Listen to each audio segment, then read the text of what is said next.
Creo que no se estoy descubriendo gran cosa si digo que Alejandro Magno fue uno de los personajes más importantes de la antigüedad. Con gran valor y brillantes tácticas, el joven rey de Macedonia acabó con el imperio persa y extendió el dominio de los griegos hasta la India. Quiero aportar a la comunidad hispanista un pequeño vídeo sobre lo que el hispanismo creo que puede aprovechar de la historia del imperio macedonio para conocerse mejor a sí mismo. De hecho, aunque los hispanistas habitualmente comparen, más o menos acertadamente, el imperio hispánico con el romano por estas cosas de las calzadas, arquitectura, religión y, en definitiva, el haber trasplantado el modo de vida de Castilla al continente americano, personalmente creo que la historia del imperio de Alejandro y sus reinos sucesores podría servir mejor de espejo para que los hispanos puedan reconocerse mejor en su historia común. Y no me refiero tanto a cuestiones de identidad, sino al paralelismo entre la evolución de ambas sociedades. El vídeo trata, por tanto, de historia comparada. Puedo encontrar 4 similitudes esenciales, aunque hay más, evidentemente, entre el imperio macedonio y el hispánico, y ya adelanto que ninguna va a ser sobre territorio, duración o ejércitos. Esto no va de quién tiene la pica más larga, sino de la historia política y filosófica de dos civilizaciones importantísimas. Veamos estas 4 similitudes. La amenazante presencia del enorme imperio persa ante las mismas costas griegas siempre fue un motivo de unión entre las ciudades-estado helénicas más poderosas, como Esparta o Atenas. Aunque las polis guerreaban entre sí frecuentemente y se apoyaban puntualmente en los persas cuando les era conveniente, es un hecho que los antiguos griegos compartían un sentimiento de pertenencia a una misma cultura, tanto por idioma, religión y festividades compartidas. A esta pluralidad política quiso dar unidad el pensador Isócrates, creador del proyecto panhelénico, consistente en que un estado griego hegemónico tratara de reconciliar de algún modo al resto de ciudades-estado para coordinarlas en su enfrentamiento contra los bárbaros, los persas, que durante siglos habían amenazado la Hélade. Este proyecto interesó a Filipo II de Macedonia, quien conquistaría el resto de Grecia, o sea, que lo reconcilió a base de hostias, y se la heredaría ya unificada a su hijo Alejandro. En definitiva, el imperio de Alejandro se hizo posible porque existía una potencia natural y amenazadora que lo limitaba, Persia, y porque hubo un estado hegemónico entre los griegos, Macedonia, que logró coordinar al resto para una empresa común, derrotar a los bárbaros. Yendo al caso hispano, esta situación inicial es muy similar a las relaciones mantenidas entre los pequeños reinos cristianos del norte de la península ibérica frente a aquella fuerza casi imparable que era el imperio islámico. Los cristianos a veces guerreaban entre ellos y ocasionalmente también se apoyaban en los musulmanes, pero la tendencia expansionista natural cristiana derivaba hacia el sur, hacia el Islam. Si bien el proyecto panhelénico inicial, del que hablábamos antes, consistía en unir a los griegos frente a una amenaza común, la cosa no se quedaba ahí. Realmente se trataba de propagar por Asia el helenismo, esto es, el modo de vida de la polis griega fruto de la educación, y como este modo de existencia únicamente florecía en las ciudades helénicas, desde el punto de vista de los griegos, claro, el proyecto buscaba fundar ciudades por todo el territorio conquistado, recubriendo así el imperio persa. Este ideal fue cristalizando a medida que Alejandro se expandía hacia Oriente fundando sus famosas Alejandrías, una red de ciudades al estilo griego desde Egipto hasta Pakistán, que estarían destinadas a integrar a griegos y bárbaros bajo el modus vivendi de la polis griega. Un ejemplo de esas ciudades fue la Alejandría de Egipto, la de la mítica biblioteca, que aunque hoy no sea una ciudad muy importante a nivel mundial, sí fue una de las ciudades más ricas en todos los sentidos del mundo antiguo. Por otro lado, tras la derrota del imperio persa, Alejandro se apropió del título de Rey de Reyes, o lo que es lo mismo, la pretensión de la monarquía universal. Pero esta pretensión de ser soberano del mundo no era una simple fantasmada. El joven macedonio quiso, efectivamente, demostrar que el mapa del mundo antiguo de los 3 continentes, Europa, Asia y África, rodeado por el gran océano, era cierto, y lo quería demostrar porque quería gobernarlo entero y realmente, tener presencia en todos los territorios del mundo, y para ello llevó a sus ejércitos hasta donde estos fueron capaces de llegar. Al arribar a la frontera con la India, Alejandro Magno pronunció a sus generales un célebre discurso transmitido por su biógrafo, que cito a continuación para que veáis esa ambición de intentar dominar el mundo por la vía de los hechos, no solamente como un título. Poco camino nos falta para pasar de aquí al Ganges y al mar oriental. Con este mar se comunica el mar Hircano.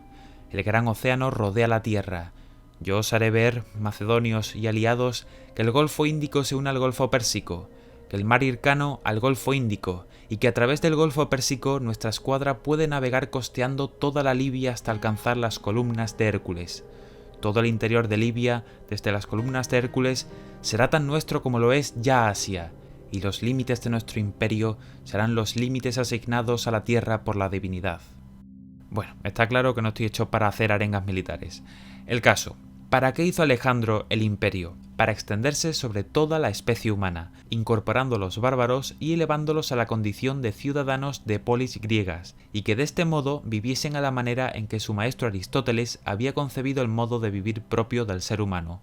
De nuevo, el caso hispano es parecido. A medida que los reinos cristianos recubren el territorio islámico de la península ibérica, van reproduciendo las instituciones castellanas, aragonesas y portuguesas. Inmediatamente después de la toma de Granada, los reyes católicos pasaron a África, y a continuación, la reina Isabel de Castilla ordenó la exploración de Colón hacia el oeste, porque, aunque querían descubrir rutas marítimas para llegar a los mercados asiáticos, el objetivo realmente era envolver a los musulmanes por la espalda, atacando desde Asia el corazón político del Islam, el Imperio Otomano. Lo que no esperaba, por supuesto, era encontrar por el camino un continente nuevo, América, donde Castilla, tal y como ya había hecho en la península ibérica, volvería a replicar sus instituciones, religión y modus vivendi, fundando una amplísima red de ciudades que, al igual que en el imperio de Alejandro, integraron autóctonos con europeos. Muchas de estas ciudades, como Ciudad de México, Lima o Cartagena de Indias, al conectar el comercio asiático con el Atlántico y por tanto conectando Asia con Europa,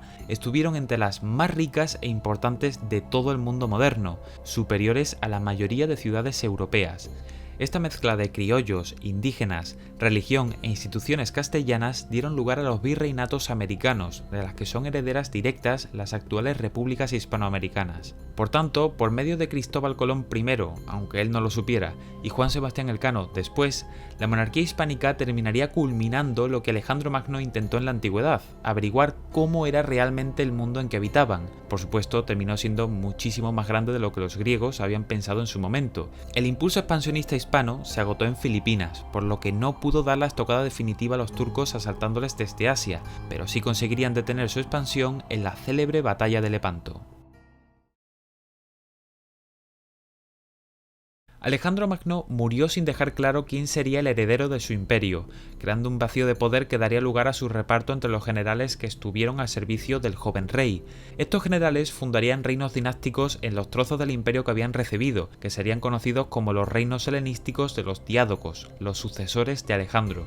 Macedonia, digamos la madre patria del imperio, cayó en manos de Antígono. Lisímaco se quedó con Tracia, Seleuco recibió las vastas tierras asiáticas y Ptolomeo el reino de Egipto. A partir del reparto y a pesar de compartir historia, cultura y lengua, los reinos helenísticos pasaron el resto de sus años de existencia guerreando entre sí, cuando no se devoraban a sí mismos en luchas intestinas dentro de las propias dinastías, dando lugar a guerras civiles, desplazando constantemente fronteras y descomponiéndose poco a poco en reinos menores y con poca relevancia política. Y algo parecido podemos decir del Imperio Hispánico. La invasión de Napoleón sobre la España peninsular y la imposición de su hermano José como rey de España creó un vacío de poder, pues pocos hispanos reconocían al Bonaparte como soberano.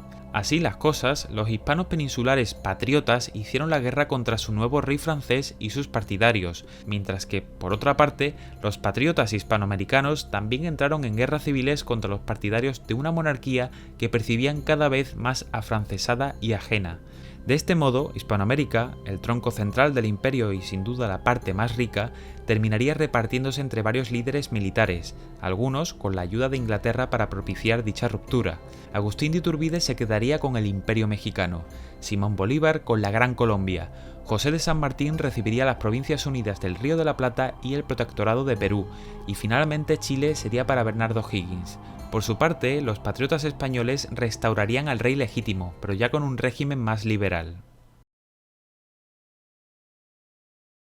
Mientras los sucesores de Alejandro se devoraban entre sí por codicia y por falta de visión coordinadora, esa visión que sí tuvo el gran rey, un nuevo poder surgido en torno a 7 colinas empezó a mirar con apetito hacia Oriente, Roma. Tras derrotar a Aníbal, la República Romana aprovechó la práctica desconexión político-militar entre los reinos helenísticos para ir derrotando a los más poderosos uno a uno, primero a Macedonia en la batalla de Cinoscéfalas, después al Imperio Seleucida en la batalla de Magnesia y por último a Egipto en la batalla de Accio. De este modo, el plural y descoordinado políticamente mundo griego fue destruido políticamente por el unitario mundo latino. Algo similar ocurrió en el mundo hispánico. Los grandes estados sucesores hispanoamericanos, como el primer Imperio Mexicano o la Gran Colombia, no se mantuvieron mucho tiempo. Como sucediera con el Imperio Macedonio, muerta la figura del gran rey, el rey de reyes, el rey de la monarquía hispánica, el rey de todo un imperio, con ese símbolo destruido, cualquier militar con algo de fuerza podía convertirse en un reyezuelo, por lo que la mayoría de repúblicas hispanoamericanas volvieron a dividirse en nuevos estados, cada vez más pequeños y algunos en manos de oligarquías y pequeños dictadores. Al debilitarse con cada división fueron perdiendo territorio frente a enemigos externos. Estados Unidos invadió la mitad de un México que ya de por sí había perdido toda Centroamérica. El Brasil independiente expandió sus fronteras a costa de Colombia, Perú y Bolivia. Y España también iniciaría un periodo de guerras civiles por reyes, repúblicas y separatismos, y perdiendo Cuba, Puerto Rico y Filipinas por intervención de los Estados Unidos. Es decir, políticamente, desde la balcanización del imperio, ningún país hispanohablante volvería a ser un actor relevante en la geopolítica mundial. Hispanoamérica se convertiría en el patio trasero de Estados Unidos y España en el de Europa.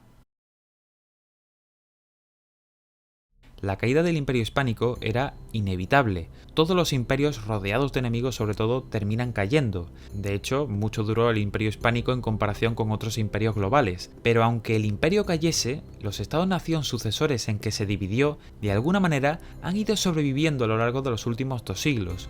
Los reinos helenísticos fueron destruidos por guerrear entre sí y no cooperar con visión panhelénica, pensándose conjuntamente como un todo.